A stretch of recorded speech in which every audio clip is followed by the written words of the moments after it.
a printed textile designer, and I'm currently trying to do everything myself as a new business.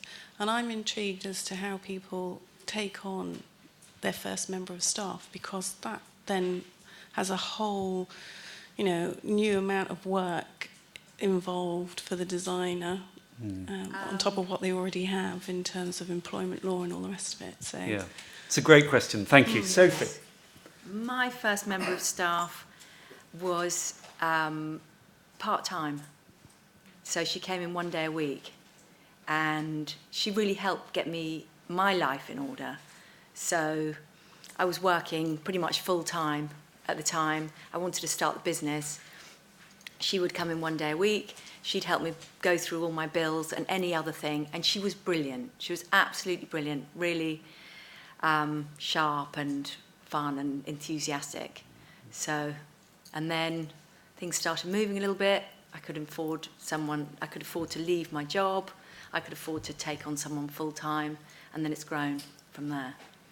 It is an important step, and every small business will start that way. Tanya?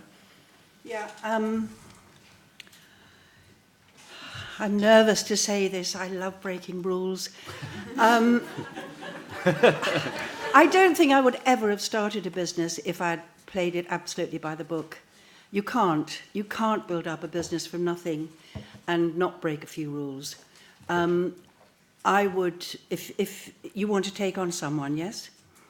Well, let them come in on a very sort of informal basis and see where it goes, see how you get on, see how much she contributes. I'm saying the same as Sophie.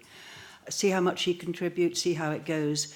And then I think you can sort of get away with employing someone like that a bit ad hoc for about a year. And then you have to formalise it, but you can get away with it for quite a while before you formalise it. Yeah. This one's for Safia. A lot of small brands and designers at the moment seem to be quite reluctant to become certified fair trade. I was just wondering, due to the cost implications, I was wondering what advice you'd give them.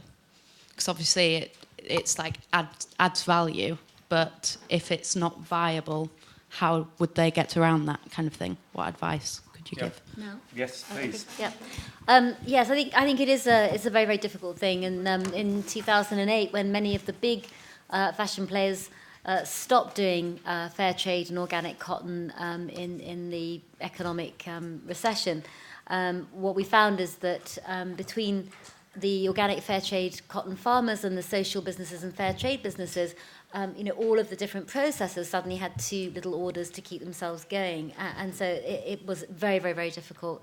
And it's, I think, really now building up again. I think one thing that you can do is you can go to, for example, Ethical Fashion Forum. There's a really, really good guide called Source. There's suppliers on that where you can buy, as little as 100 meters of fabric. So that is, I think, a place to start. With Peopletree, what we've done is by coordinating the colour palettes and the fabrics and doing supply chain innovation together, we're able to achieve, the minimum order quantities. But you're absolutely right. If you're not buying, 3,000 meters of fabric, then it becomes quite difficult, actually. Although crafts is an opportunity. If you're partnering with a fair trade group, you may be able to make as little as 500 meters of a hand-woven fabric, or with a hand block print in 2 or 3 colorways, you may be able to make just as few as 100 tablecloths or whatever. But yes, I think there's certainly, if you look at Source, Ethical Fashion Forum, or in fact World Fair Trade Organization, they'll have fair trade groups as well. That might be another place to start. IP protection is expensive and often not affordable for small/young businesses. What's your advice? Great, Yes. I think it's come to the right man. So I'll be absolutely honest, when we first started, we were not very proactive with IP protection at all. In fact, I would say we probably didn't register any products we were developing. What happened is we then got into trouble because we started having copies made in China, and you can never stop the copies coming out of Chinese factories. It's almost impossible. What we do is we try and stop them going into our retailers. So we kind of have very good relationships with our key retailers around the world, and ideally we don't want them buying a copy product. If they want to supply us, we don't want a copy product. The challenge comes when you then have a lower channel retailer buy a copy of product, Joseph product, and then your business disappears overnight because they might advertise it. And this happened to us in Australia.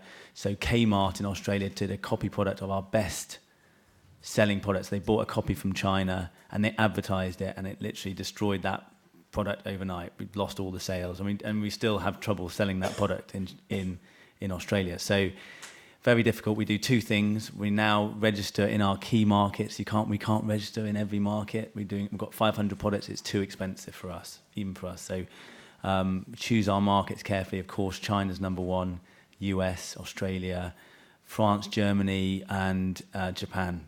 And then, you have to then play it, see how you get on, I think. So that's, I don't know if that answers the question. If you're a very small business and you take that point about registering, your point probably fundamentally would be register in the key market. Absolutely. Yeah. Choose your markets very carefully because it does get expensive. I think a design registration can be average about £200. Patent, obviously, far more expensive. We've got about 5 patents. But I just choose the key markets to start with. Yeah, and I mean, it is the point at which we should say that this is the business and IP centre at the library here, and there is expertise in terms of people, and there is a huge amount of expertise, built into the fabric of the place. There's an inventor in residence in the business and IP centre, so you will be able to get a lot of support.